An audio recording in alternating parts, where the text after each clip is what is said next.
Alright, let's start with this nice empty scene in Blender. First we need to add a cube for our fog. Press Shift A, go to Mesh, and then click Cube. There it is.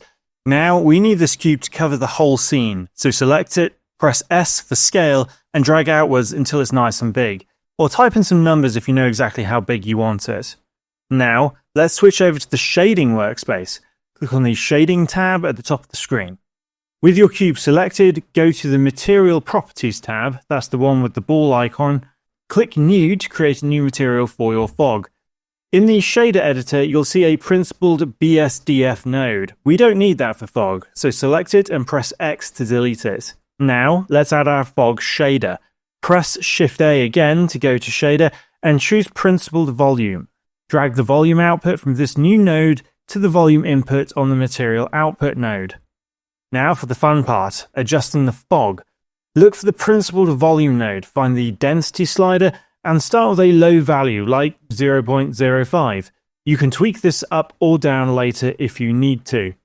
To make our fog more interesting, let's add some variation. Press Shift A again, go to Texture, then Noise Texture. Connect the color output of this new noise texture to the Density input on the Principled Volume node.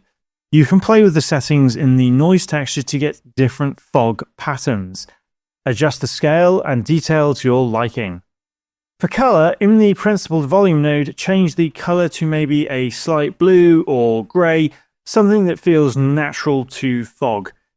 Now let's think about lighting. Since we're starting a blank scene, let's add some light. Press Shift plus A, choose Light, and maybe go for a sun or point light depending on your scene. Position it and adjust its strength so it interacts nicely with the fog. To see how our fog looks, switch over to Rendered View, click on the Viewport Shading button in the top right of the 3D viewport and select Rendered.